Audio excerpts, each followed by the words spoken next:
Hello, my name is Alexander Grant. I'm 28 years old, and if you look at my life now, you might think I'm a lucky guy. I'm sitting in an office at Pinnacle Financial Technologies where floor-to-ceiling glass windows open to a dazzling view of San Francisco, the city lights twinkling like stars beneath my feet. I'm a strategy specialist here, instrumental in propelling Pinnacle from the top 5 to the throne of the fintech industry, surpassing even my family's empire, Grant Financial Solutions. But if you rewind a few years, you'd see a different Alexander. A kid raised in the shadows of favoritism, in a wealthy family where love was measured by warped expectations and unfair favoritism. My family lived in Pacific Heights, San Francisco's most affluent neighborhood, in a 3-story mansion with glass-covered walls overlooking the bay. From the outside, it was a picture-perfect scene.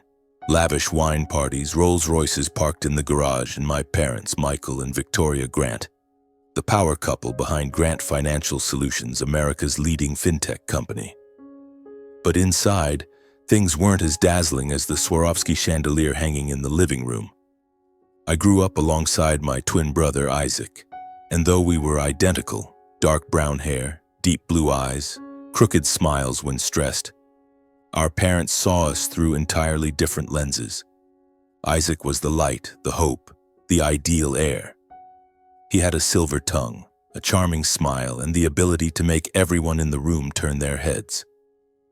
From a young age, Isaac knew how to make our parents laugh, tell a perfectly timed joke, or flatter Mom with an oversized bouquet on her birthday. I was different. I wasn't good at smooth talking. I preferred sitting in a corner, tinkering with numbers, analyzing charts, or reading finance strategy books Dad left on the table. But in my parents' eyes, I was just the smart but dull older brother, someone who lacked leadership qualities. Every time I heard that, it felt like my heart was being squeezed, but I learned to swallow the pain.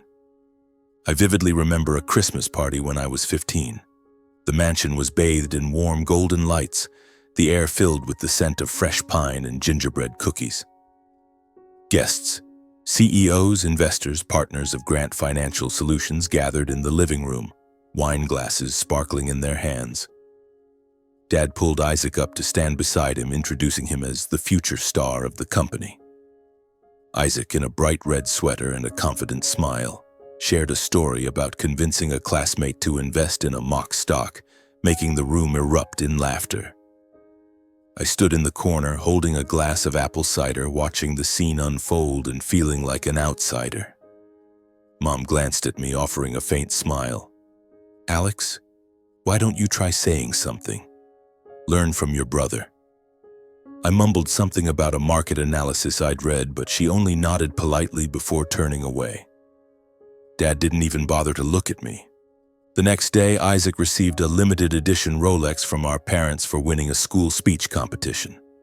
I got a gift too, an old finance management book Dad had recycled from his shelf. "This suits you," he said, his voice flat. I smiled, thanked him, but when I got back to my room, I threw the book against the wall. It wasn't about the gift's value, it was the way they looked at me, as if I wasn't worthy of their attention, of the love Isaac received. The favoritism didn't stop at gifts. Isaac accompanied our parents to business events, sat in meetings I only heard about secondhand. At 16, Isaac was given a sports Porsche, while I got a used bicycle and advice to learn to be independent. I didn't hate Isaac. How could I when he was my brother, the only one in the house who'd sneak into my room at midnight to share a Snickers bar? But every time he was praised and pampered, I felt a growing void in my chest. I wondered, what did I do wrong? Why wasn't I good enough? My grandmother Margaret was the only light in those dark days. She lived in Napa Valley in a small house surrounded by sprawling vineyards.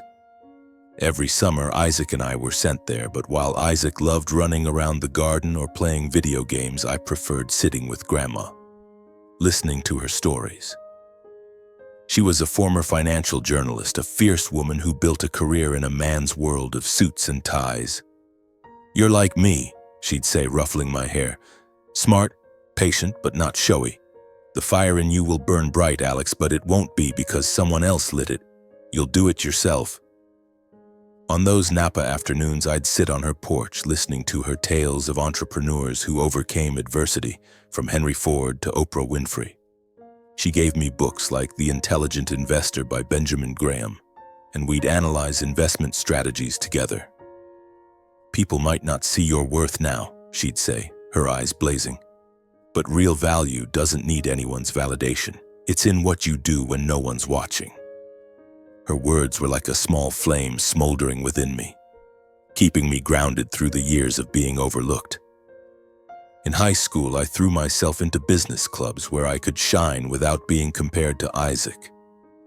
I led my team to first place in a national financial planning competition, building an investment model that grew a mock company's portfolio by 200% in 6 months. When I brought the trophy home, I hoped my parents would be proud. But Dad only nodded. "Good job, but don't let these things distract you. The company needs leaders, not just number crunchers."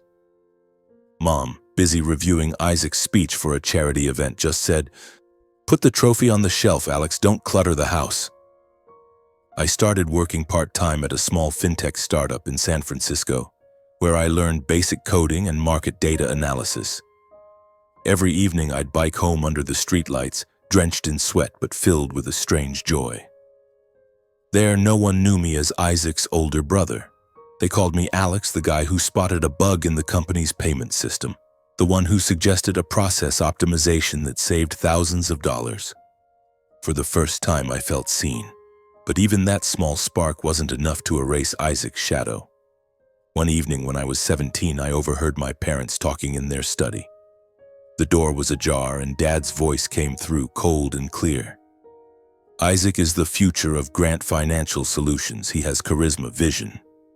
Alex is smart, but just a backup." Mom nodded. "Alex will be fine. He always figures things out." I stood outside the door, my fists clenched until they trembled, my heart pounding like it might burst. Backup. The word carved itself into my mind like a wound that would never heal. I stormed back to my room, slammed the door, and looked in the mirror. Messy hair, tired eyes, but there was a spark in them, the spark Grandma Margaret had spoken of. I told myself, if I'm just a backup, I'll be the best damn backup they've ever seen. That night, I wrote my goals on a scrap of paper: get into Stanford, stand on my own, and prove I don't need anyone's validation to succeed. I didn't know that just a few months later, my parents would make a decision that would shatter my world, and at the same time, ignite a fire of determination fiercer than ever. In the spring of my senior year of high school, both Isaac and I applied to Stanford, majoring in economics and financial technology. It was a dream I'd nurtured ever since reading Grandma Margaret's book about entrepreneurs who changed the world. I envisioned myself walking through Stanford's grand lecture halls, learning from brilliant minds and proving I was more than just a backup. I worked tirelessly to earn it: a 4.0 GPA, awards in financial planning competitions, and countless hours self-studying programming to deepen my understanding of fintech. I poured my heart into my Stanford scholarship essay, writing about my self-taught journey and how I found passion in numbers and strategy. When the acceptance letter from Stanford arrived, I shouted in my room, clutching the phone as I called Grandma Margaret. "I did it, Grandma," I said, my voice choking with emotion. She laughed, her voice warm. "I never doubted you, Alex." Isaac got accepted too. His grades weren't as strong, 3.4 GPA, no notable awards, but he had charisma, and his essay was polished by an expensive tutor. I wasn't surprised when he jumped for joy, calling everyone to brag. But I didn't expect my own joy to be crushed so soon by a fateful family dinner. It was a Saturday night, and the Pacific Heights mansion glowed with warm golden light. The polished oak dining table was set with steak and red wine, the kind my parents always chose for special occasions. I sat across from Isaac, forcing a smile as Mom asked about our college plans. I was about to mention the scholarship I'd applied for when Dad raised his hand, signaling silence. "We need to talk about tuition," he said, his tone stern. My heart beat faster. I knew our family was wealthy. Stanford's tuition was pocket change for Grant Financial Solutions. But the way Dad looked at Isaac, then glanced at me with cold eyes, gave me a sinking feeling. "Isaac," Dad began, "your mother and I will cover your full tuition, living expenses, and an apartment near Stanford. You're the future of the company, and we want you to focus on growing into that role." Isaac flashed a radiant smile, nodding eagerly. "Thank you, Mom and Dad. I won't let you down," he said, his voice brimming with excitement. I sat there waiting, hoping Dad would say something about me. But he cleared his throat and turned to me. "As for Alex," he said flatly, "you're smart. You'll figure it out. We believe you can find scholarships or take out loans. If needed, you can work part-time. It'll help you mature." I felt the blood freeze in my veins. Mom nodded, adding, "Alex, you've always been independent. This is your chance to prove it." I looked at them, then at Isaac, who lowered his gaze, looking slightly uneasy but saying nothing. I wanted to scream, to slam the table, to ask why they treated me this way. Instead, I nodded, whispering, "Yes, I understand." Inside, the word backup echoed sharp as a blade. I stood, excused myself, and hurried to my room. As soon as the door closed, I slid to the floor, hands covering my face, tears falling silently. It wasn't about the tuition. I knew I could find a way. It was the feeling of being abandoned, of being deemed unworthy of the love Isaac received. That night, I didn't sleep. I sat at my desk, opened my laptop, and began searching for every scholarship available. I applied to dozens of programs, from merit-based awards to funds for independent students. I calculated the costs. Stanford's tuition was about $50,000 a year, not including living expenses. With a partial scholarship and a student loan, I could make it work. But it meant working part-time, maybe 20 to 30 hours a week, while maintaining a high GPA to keep the scholarship. I wrote a plan on a piece of paper. Work. Study. Don't give up. I taped it to the wall, next to a photo of me and Grandma Margaret in Napa Valley, where she was pointing at a vineyard and saying, "You'll grow bigger than this, Alex." The summer before Stanford, I went back to Napa to stay with Grandma. Isaac stayed in San Francisco, traveling with friends, all expenses paid by our parents. I spent my days at Grandma's, helping tend her vineyard and preparing for my first year of college. One afternoon, as we sat on her porch sipping iced tea, she took my hand. "Do you know why I love these vines?" she asked. I shook my head. "Because they have to fight to grow. The soil here is tough, but their roots dig deep, drawing every drop of water. You're like that, Alex. Let the struggles shape you. They'll make you stronger than anyone." Her words were like medicine. I returned to San Francisco with iron resolve. I found a part-time job at a fintech startup in Silicon Valley, a 20-minute bus ride from Stanford. The job wasn't glamorous. Data entry, basic analysis, sometimes fetching coffee for engineers. But it paid $15 an hour, enough to save for books and living expenses. I also secured a partial scholarship from Stanford and a low-interest student loan. I rented a small room in a shared apartment with 3 other students, far from the upscale dorms Isaac lived in. My room barely fit a single bed, a rickety desk, and a tiny closet. But I didn't care. This was my start, and I was going to make it count. On my first day at Stanford, I walked into the lecture hall with a mix of excitement and nerves. The sandstone buildings, lush green lawns, and vibrant energy of young minds made me feel like I belonged. But I also knew I was different. While most of my classmates came from affluent families, I counted every penny, weighing whether to buy a textbook or eat a proper meal. Isaac, meanwhile, showed up in a brand new suit, driving the Porsche our parents bought, and quickly became the center of attention in his social circle. I heard him talk about dorm parties and lavish dates, and I just smiled, hiding the bitter sting. But Stanford brought me an unexpected gift: Olivia. I met her in microeconomics class when she sat next to me and asked to borrow a pen. Olivia had blonde hair tied high, warm brown eyes, and a smile that made me forget my stress. "You look like you just ran a marathon to get to class," she teased, noticing the sweat on my forehead after my bus ride from work.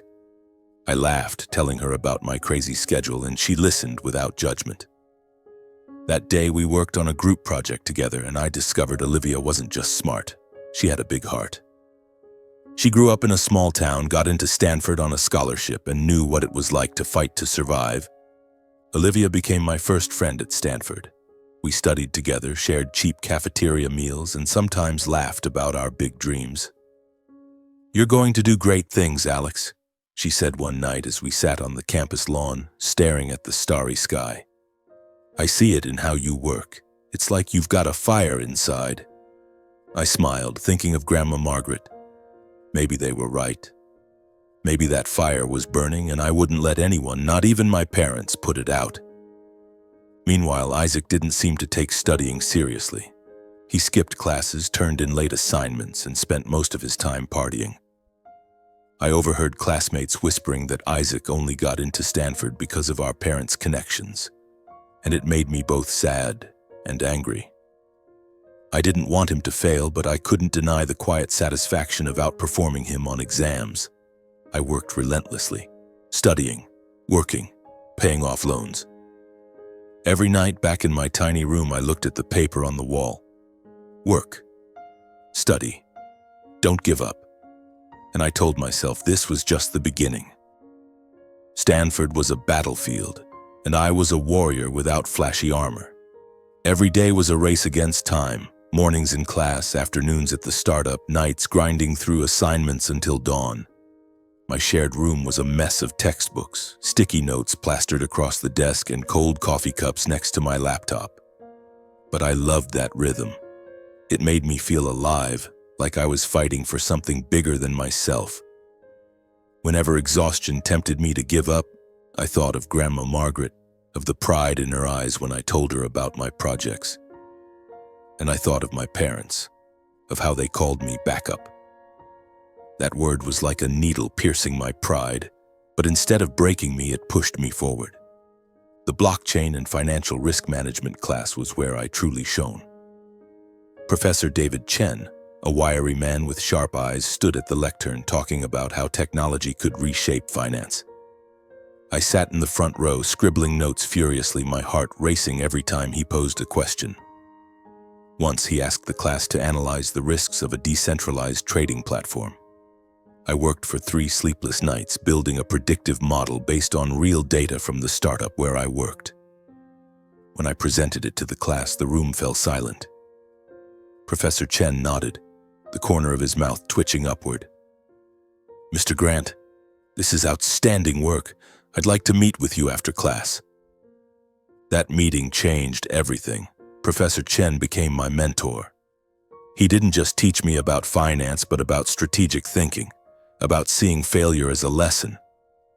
"You have something no one can teach," he said, looking me in the eye. "It's resilience. But don't let it become an obsession. Use it to create something great." I nodded, feeling a warmth spread through my chest. For the first time, I felt true recognition, not from my parents, not from Isaac, but from someone who saw my real worth. Olivia was indispensable too. She wasn't just a study partner. She kept me sane on days I was running on fumes. Once I nearly passed out in the library after working 3 days straight with no break. Olivia showed up with a coffee and a protein bar, teasing, "Alex, are you trying to outdo Elon Musk in sleepless hours?" I laughed, the first time I'd done so that week. Olivia and I grew closer, sharing more than just schoolwork. We became a team, tackling group projects, debating fintech ideas, splitting cheap meals from food trucks near campus. Olivia had a way of making everything feel lighter, even when I was stressed to the breaking point. When I was anxious about applying for Stanford's fintech innovation competition, she dragged me to the campus lawn and made me lie down, staring at the sky. "Breathe, Alex," she said. "You've already done more than most people here. Trust yourself." I closed my eyes, feeling the cool grass beneath me, and for the first time in months, I felt relief. That fintech competition was a turning point. I pitched an idea for a blockchain-based trading platform to reduce transaction costs for small-scale investors.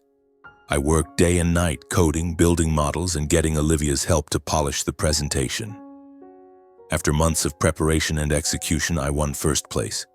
The prize wasn't just $10,000 in cash, but an internship opportunity at a leading fintech company. The news spread quickly, and for the first time I felt visible. Classmates started seeing me differently, not as Isaac's older brother, but as Alex, the guy who won the fintech competition. Meanwhile, Isaac was spiraling. He missed assignment deadlines, his grades plummeted, and he even got a warning from a professor for submitting a plagiarized essay. I heard from friends that he spent weekends at San Francisco parties cruising in his Porsche, bragging about his future CEO status. By my junior year at Stanford, I was excelling. I took advanced courses in blockchain, artificial intelligence, and risk management, earning A's in nearly every class. Professor Chen introduced me to a research group where I developed an algorithm to predict market volatility. My work at the startup progressed too. I was given bigger responsibilities, from data analysis to proposing system improvements. Each month, I sent a small portion of my paycheck to chip away at my student loans, and though my wallet was always near empty, I felt free. Free because I was building my own future, relying on no one. But not every day was sunny. Some nights I stayed up, gripped by anxiety about balancing work and studies, wondering if I had the strength to keep going. Once I got an email from my parents, a perfunctory check-in reminding me to support Isaac if he needs it. I deleted it, a surge of anger rising. They still didn't see me, didn't see what I was doing. But then I thought of Olivia, Professor Chen, Grandma Margaret. They saw me. And more importantly, I was starting to see my own worth. As senior year approached, I knew I was nearing a major milestone: graduation. I didn't just want to graduate, I wanted to do it with pride, to stand on that stage and show the world that I, Alexander Grant, was no backup. I wanted my parents to see, Isaac to see, and above all, I wanted to believe that every drop of sweat, every sleepless night was worth it. And finally, the day arrived. The graduation ceremony took place on a radiant early summer day at Stanford. The campus was bathed in golden sunlight, with graduation caps soaring through the air as students tossed them skyward. I stood in line, my black gown billowing, my heart pounding. I had worked tirelessly to get here: a 4.0 GPA, a fintech award, and the title of summa cum laude, valedictorian of my class. But what made me nervous wasn't just the achievements. Today I was invited to speak at the ceremony, an honor I'd never dared to dream of, and I knew my parents and Isaac were out there, sitting somewhere in the crowd. I had prepared my speech for weeks, writing and rewriting, each word like a chisel carving into the years I was labeled backup.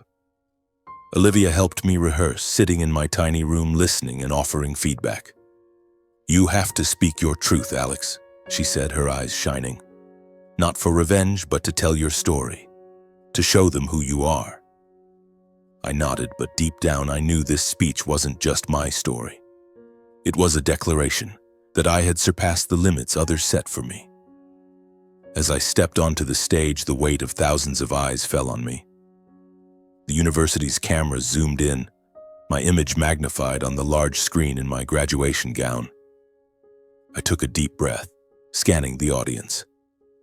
In the front row, I saw Olivia, her smile as bright as the sun. Next to her was Grandma Margaret, her red silk scarf striking, her eyes gleaming with pride. And somewhere in the crowd, I caught a glimpse of my parents sitting beside Isaac.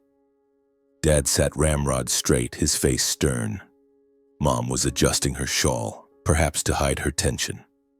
Isaac kept his head down, avoiding my gaze. The university president introduced me.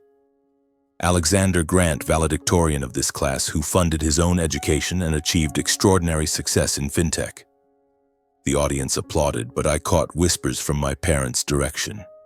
I knew they hadn't expected this, that I had paid for everything from tuition to living expenses while they poured money into Isaac. The president continued. "Alexander will share his journey, a story of perseverance and passion." I stepped to the microphone, my hands trembling slightly, but my voice steadier than I expected. "Ladies and gentlemen, faculty, families, and fellow students," I began, my voice carrying through the speakers. 4 years ago, when I arrived at Stanford, I had nothing but a dream and a piece of paper taped to my wall that read, "Work, study, don't give up." I came here without financial support or recognition from my family. I came with the belief that my worth isn't defined by what others think, but by what I can achieve. I paused, taking a deep breath. The audience was silent, only the soft breeze audible. I worked 30 hours a week, paid off student loans, and lived in a tiny room with 3 others. There were nights I didn't sleep, not because of parties, but because I had to finish assignments, had to prove I was worthy. My parents once called me the backup son, said I lacked leadership. But today I stand here, not to prove them wrong, but to tell you this. Success doesn't come from ready-made support. It comes from the resolve to break through the limits others set for you. The audience erupted in applause. I looked down, seeing Olivia wipe away tears, Grandma Margaret clapping vigorously, her smile stretching ear to ear. But my eyes lingered on my parents. Dad sat frozen, his face pale. Mom clutched Isaac's hand, her eyes wide as if she'd been slapped. Isaac looked at me, and for the first time in years, his gaze held not his usual confidence, but unease, even shame. I didn't feel glee at their discomfort, but I felt relief, as if a boulder that had weighed on my heart for years had been lifted. As I stepped off the stage, Olivia ran up and hugged me tightly. "You did it, Alex," she whispered, her voice choked with emotion. Grandma Margaret pulled me into a fierce embrace, murmuring, "You're my fire, Alex." I smiled, tears streaming down my face, but this time they weren't from pain. They were tears of release. After the ceremony, I learned Isaac graduated with a 2.8 GPA, barely meeting the requirements for his degree. He wasn't on the honors list, had no awards, no speaking invitation. I didn't see my parents right after the ceremony. They left early without a word. Olivia said she saw Mom wiping tears in the parking lot while Dad drove off silently. I didn't know what they felt, shame, regret, or just anger at the truth being laid bare before hundreds. But I no longer cared. That day I realized I didn't need their validation to feel enough. That evening, Olivia hosted a small party at her apartment. Just me, her, Grandma Margaret, and a few close friends from class. We drank cheap beer, laughed, and sang karaoke late into the night. After everyone left, Olivia and I sat on her balcony gazing at Palo Alto's twinkling lights. "Do you see it, Alex?" she said softly. "You did what no one thought you could. This is just the beginning." I nodded, holding her hand. For the first time, I felt I wasn't just Alexander Grant, the overlooked. I was Alexander Grant, the one who had conquered himself. A week after graduation, Olivia called me to a small coffee shop in Silicon Valley, where million-dollar ideas were often scribbled on napkins. She slid a business card across the table, her eyes sparkling. "Pinnacle Financial Technologies," she said. "They heard about your FinTech award and want to meet. This is big, Alex." Pinnacle. The name made my heart race. In the FinTech world, Pinnacle was a rising star, a young but ambitious company, a direct rival to Grant Financial Solutions. I knew my father, Michael, saw Pinnacle as a thorn in his side, often grumbling about their dirty tactics to gain market share. But I also knew Pinnacle was doing what my family's company wouldn't dare, heavily investing in blockchain and artificial intelligence, the fields I'd poured my sweat into studying at Stanford. I picked up the business card, feeling the smooth paper under my fingers, and nodded. "I'll meet them." The interview at Pinnacle was unlike anything I'd experienced. Their headquarters sat in downtown San Francisco, a sleek glass building with green-covered walls and open spaces flooded with light. I wore my only suit, a cheap one from a discount store, and stepped into a meeting room with 3 people, the head of strategy, the chief technology officer, and a man I later learned was William Harper, Pinnacle's chairman. They didn't ask about my GPA or awards. They asked about my ideas about the blockchain platform I'd pitched in the FinTech competition, about how I saw the future of finance. I spoke passionately, forgetting my nerves, as if I was born to be in that room. When it ended, William Harper smiled and extended his hand. Welcome to Pinnacle, Alex. We need someone like you. I accepted the role as a strategy specialist at Pinnacle, turning down a reluctant offer from my father. A few days after graduation, he had called me to his office at Grant Financial Solutions, where the smell of polished wood and expensive coffee always made me feel out of place. "Alex," he said, his voice flat, "you did well at Stanford. We have a position in the analytics department if you want it." I looked at him, the man who'd called me backup, and shook my head. "Thank you, Dad, but I've chosen my own path."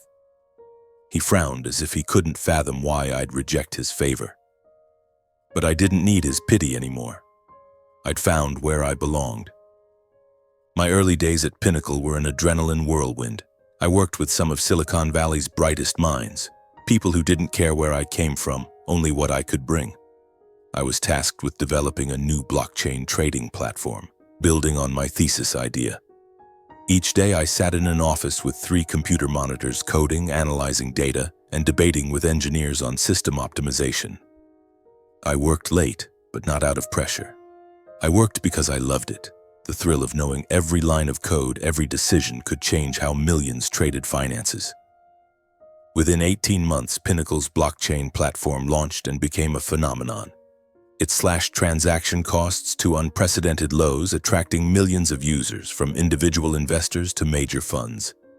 Articles in TechCrunch and Forbes called it a fintech revolution, and my name appeared in an interview as the mind behind the idea. Pinnacle climbed from the top 5 to number 1 in fintech rankings, surpassing Grant Financial Solutions. I still remember the day the rankings were announced. I was in the office checking emails when a colleague slapped my shoulder, pointing at the screen.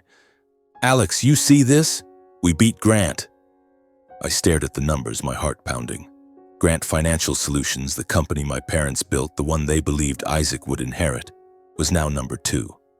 I didn't call my parents to gloat. I didn't need to. They surely saw it. But a week later, something unexpected happened. Dad called, his voice trembling over the phone. "Alex, we need to talk. The company, it's struggling. We need you." I sat in my small apartment, gazing at San Francisco's lights, a wave of emotions surging. Part of me wanted to laugh at the irony that they only remembered me when their company faltered, but mostly I felt empty. "Dad," I said calmly, "Pinnacle saw my value from the start. Something you never did." I hung up, not waiting for his reply. Isaac, meanwhile, was working at Grant Financial Solutions, but things weren't going well. I heard he'd been given a managerial role, but lacking discipline and experience, he kept making mistakes. Once, Olivia sent me an article about a minor scandal at Grant, where a project Isaac led failed, costing millions. I didn't feel triumphant. I only felt pity for him for the opportunities he'd squandered. At Pinnacle, I kept pushing forward. I was promoted to head of strategy, leading a team developing new fintech products. Each day, I felt myself growing stronger, like the vines Grandma Margaret spoke of, roots digging deep, thriving despite barren soil. And Olivia, always by my side, became an inseparable part of my life. One evening, as we walked along the bay, she took my hand, her voice serious. "Alex, I need to tell you something." My heart raced as I looked at her. "What is it?" She took a deep breath, then smiled. "I'm William Harper's daughter, the chairman of Pinnacle." Her words hit like a shockwave. I stood frozen, processing. Olivia, my best friend, the one who shared cheap meals, who stood by me, was the daughter of Pinnacle's chairman? A flicker of doubt crossed my mind. Was she using me? Had she approached me to undermine my family's company? But then I looked into her eyes, saw the sincerity there, and remembered every moment we'd shared. Olivia had never done anything but support me. "Why didn't you tell me sooner?" I asked, my voice slightly shaky. She shrugged, smiling softly. "I wanted you to see me as Olivia, not someone's daughter. And I wanted you to succeed for you, not because of my dad." I nodded, my anger dissolving. Instead, I pulled her into a hug. "Thank you, Olivia," I whispered. "For everything." She smiled, squeezing my hand. In that moment, I knew what we had wasn't just friendship anymore. Something deeper was growing, but I wasn't ready to name it yet. Pinnacle kept soaring, and Olivia, now a colleague at the company joining as an analyst, became my perfect partner. We worked seamlessly, pitching ideas that stunned our team. Pinnacle's revenue skyrocketed, leaving Grant Financial Solutions far behind. Each victory was a confirmation. I didn't need my parents' validation to succeed. I had found my worth, and I was building a future I was proud of. 2 years after joining Pinnacle, I proposed to Olivia. I didn't choose a fancy restaurant or an extravagant gesture. Instead, I took her to Napa Valley, to Grandma Margaret's house, where my childhood memories were nurtured. Under the shade of an old oak tree by the vineyard, as the sunset bathed the valley in gold, I knelt down and took her hand. "Olivia," I said, my voice trembling, "you've been with me through my worst days, and you make every day better. I want to spend my life making you happy. Will you marry me?" She burst into tears, nodded, and pulled me up for a tight embrace. "Yes, Alex, 1,000 times, yes."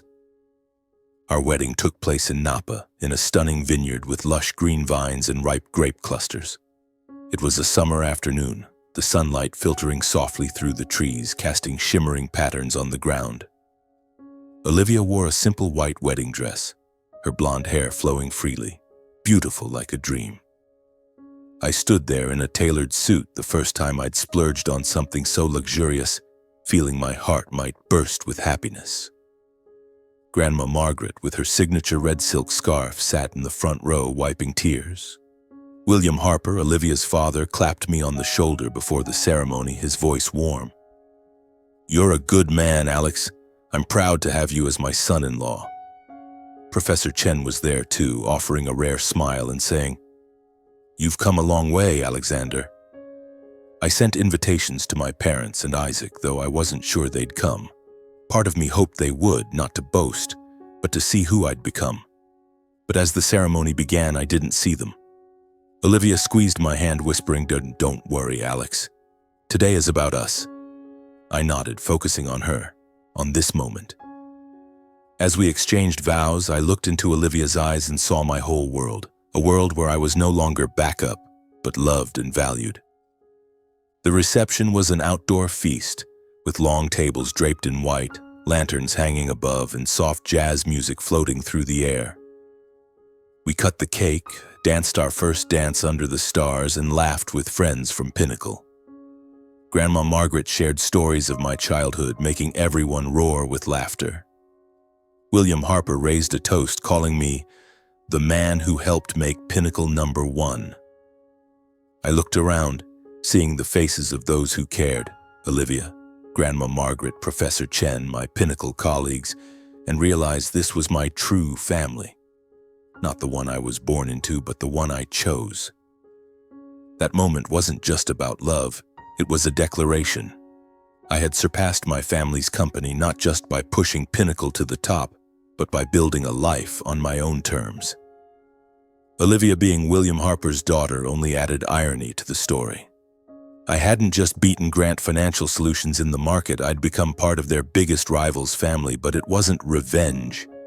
It was victory. The victory of someone once overlooked, once called backup, now standing tall on his own. After the wedding, Olivia and I returned to work at Pinnacle, where we remained an unstoppable duo. We developed new projects together, from sustainable investment platforms to financial tools for individual users. Pinnacle's revenue soared, leaving Grant Financial Solutions now dropped to third in the industry, far behind. I stopped following news about my family's company, but occasionally I heard Isaac had left Grant after a string of failures, and my parents were scrambling to save their empire. One evening, as Olivia and I sat in our new San Francisco apartment, a cozy place with large windows overlooking the bay, she turned to me and asked, "Do you ever regret not going back to Grant Financial Solutions?" I shook my head, taking her hand. Because I found where I belong. With you, with Pinnacle, with myself. She smiled, resting her head on my shoulder. In that moment, I knew every hardship, every sleepless night, every drop of sweat, it was all worth it.